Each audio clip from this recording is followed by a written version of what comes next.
Good evening, everybody. It's Valerie Ling here, clinical psychologist, and these days, your Dr. Burnout. I hope you're having a lovely time at the moment with wherever you're at, whatever you're doing. Currently, I'm in the midst of practicing my 6 R's. My 6 R's are essentially, I suppose it's discipline, a kind of a way of recognizing the ups and the downs, the ebbs and the flows of what you're going through. Having been through a fairly long conference this week with highly charged material, lots and lots of human beings and conversations. I packed in 2 days of recovery to practice my 6 R's. If you would like to know what those 6 R's are, so I will put the links into the comments so that you can have a look. I also was reflecting on the degree of something that I've been reflecting on, I think, is about how much we actually hang on to the things that feel familiar that we just don't question anymore.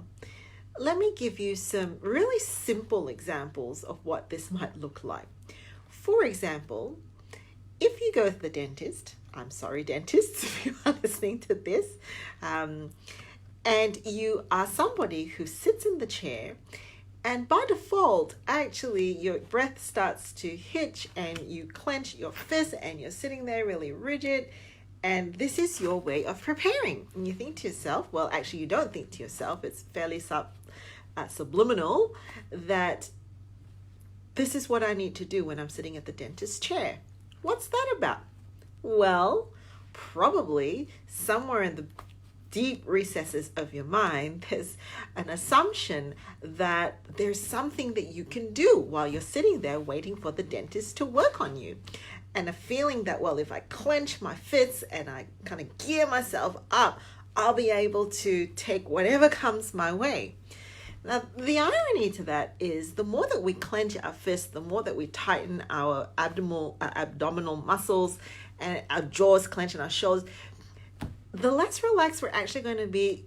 Probably the more agony it's going to be to get through that procedure. So I find these days that when I'm sitting in the dentist in the chair, dentists are great people. I mean, think about it. They spend the whole day looking at you, looking at mouths and teeth and people who don't want to be there. But it could be an altogether pleasurable experience if I tried something different, which is to slow down my breathing, release my clenched fists, and actually relax my body. And by proxy, I don't know if you've tried this, you will notice that your dentist was also likely relaxed because they're now thinking, oh, I don't have to worry about you. You seem fine. Everything's going okay. A lot of times that's what we do with life. We basically go through some motions that we think will provide us with a degree of control, a sense that we're being more prepared, a feeling like we've got to hold it all together. And the more we hold in our fists, the more we're going to actually be able to achieve or feel in control or hold it all together.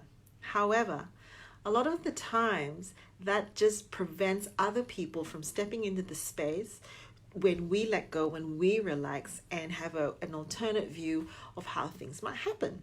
Let me give you another classic example.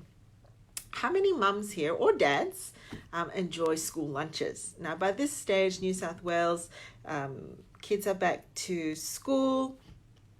And I have to say that one of the things I used to like about school holidays was that you didn't have to make school lunches.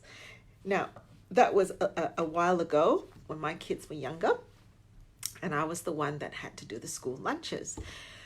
And I found myself actually getting into a state where I kept thinking, gosh, what if their lunch is like boring as compared to the other kids?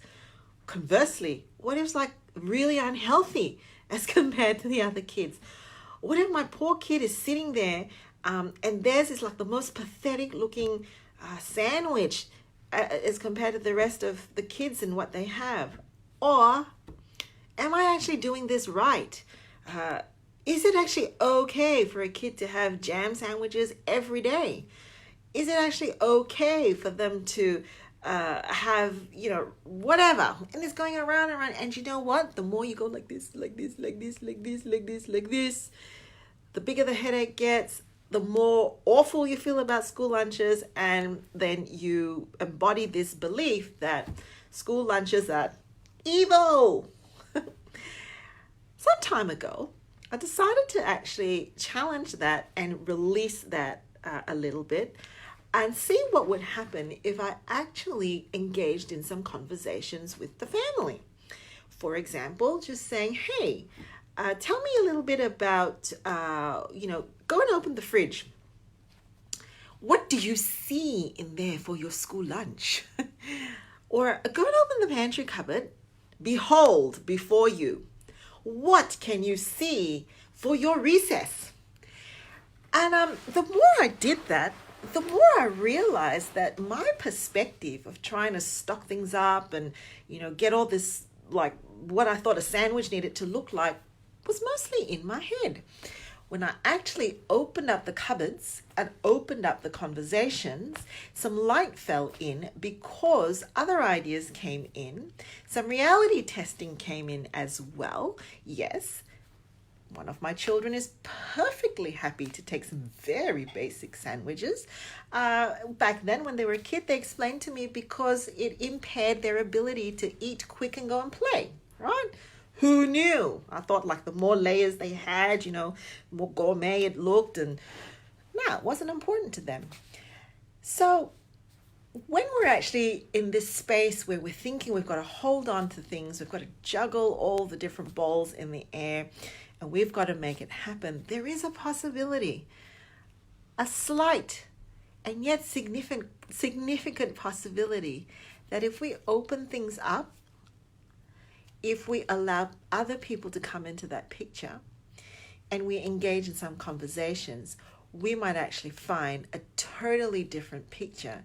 And we might actually find that we start to relax into the space that we're sitting in, and other people actually get to enjoy coming into that space with us. Have a lovely evening.